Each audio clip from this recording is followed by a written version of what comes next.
increasing knowledge of parenting and the needs of babies. One of the reasons I started Roots of Empathy was because I worked with violence. I worked with people who had hurt others violently. I worked with domestic violence, child abuse, physical and sexual. And I discovered that the common denominator in all of that suffering was the absence of empathy. So empathy is innate. We are all born with the capacity for empathy. But it is through the very early parenting that it blossoms. If the parent is able to be attuned to the baby's needs so that that baby feels understood, that there is a symbiotic emotional soup, that baby then understands and feels known, and that baby then learns how to love or not. Sociopaths are born in the first 2 years of life. There's not a genetic inheritance, it's environmental. I also worked with people who shook their babies to death. Not that they meant to kill them, but they had no emotional regulation. They could not deal with the stress of a crying baby. They could not deal with the isolation of having no one to help you. Shame on us as a society if anyone is so alone in raising a baby that they have to resort to this.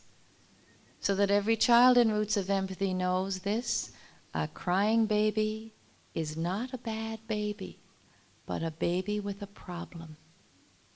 Every child will tell you that. Because the people who shook their babies to death that I worked with didn't understand that babies had feelings. They were many times very young mothers.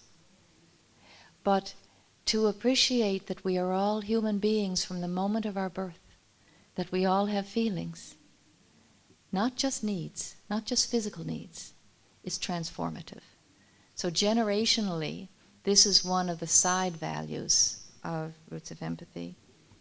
So what does mental health mean? Well, and why is it important? And what is our connection to it? These poor emotional regulation skills are really connected to most childhood psychopathologies and later adult psychopathologies. And the one huge protective factor in all of this is having knowledge and understanding of your own feelings allows you to deal with the challenges that come your way. It's a huge protective factor. So just looking quickly at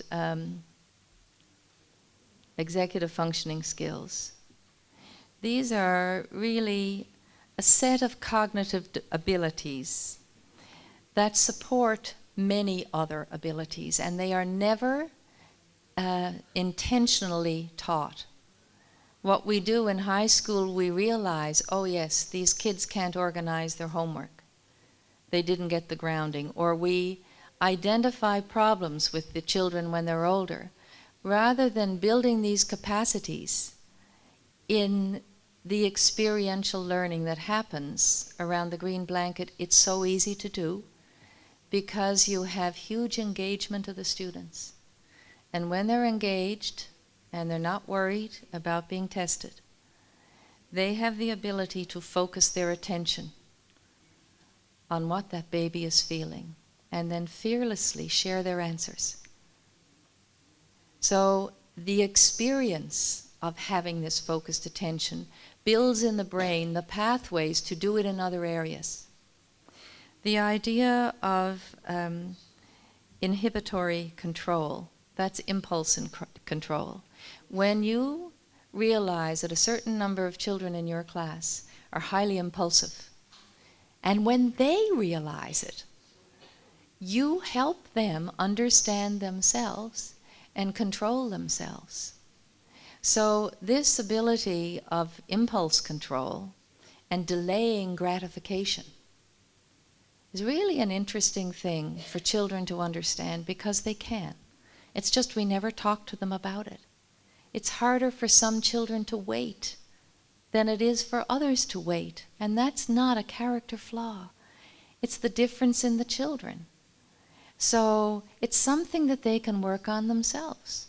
Just like if you're not very good at playing a particular sport, you can practice. So it's attainable. Some children are very talented. For them, they don't have to practice so much. So it's helping children reveal themselves and learn more about themselves. Working memory, every single Roots of Empathy class asks children to reflect on, well, the last time we met, what were we thinking about and talking about? What questions did you have? And that idea of, without stress, having children deal with work memory, deal with what is happening right now and how does that relate to what happened before. In simple ways, like the last time our baby came, the baby wasn't able to sit up. Now we notice the baby's able to sit up.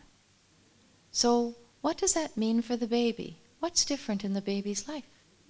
If you were that baby, what are you able to do now that you couldn't do before? And how frustrating would it be if you had to go back not being able to sit up?